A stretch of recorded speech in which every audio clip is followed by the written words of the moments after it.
So let's set up this device and the motors for lab 2. Let's do that first. We have a motor that I set up before, that's easy, and a new item which is called a limit switch. A limit switch is a digital device. It's either on or it's off. Here's a quick highlight of what the limit switch is.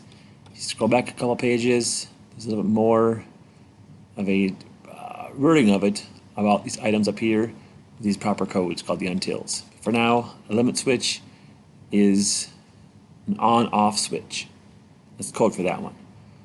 So I set it up, do that first. Again, this is my table, it's a mess. I'm making my table cleaned up. Get rid of all this stuff.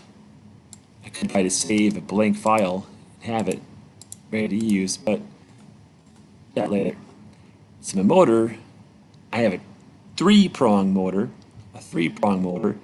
It goes in ports 2, 3, 4, 5, 6, 7, 8, or 9. I can pick. I'm going to pick port 4. My motor is called Steve. The motor is what kind of motor is mine? Yes, Bex 393. I also have an on-off switch. It's a digital device. Again, dirty table, clean it off, get rid of. So I empty off all the stuff here. I'm not going to use these just at all or quite yet. Get all those gone. So no to all these. Almost got them all done. This one. So I can put my digital device in any port I want. I'm gonna pick port 4 again, and mine's gonna be called Go.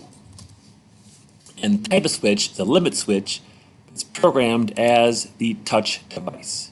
When you click it with your finger, you are touching the device. So touch. I'm gonna apply that. And okay.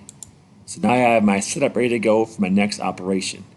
So when I code this whole thing, I'm able to program those things in because my motor is set and my limit switch, digital device, is now set up. Okay? Okay.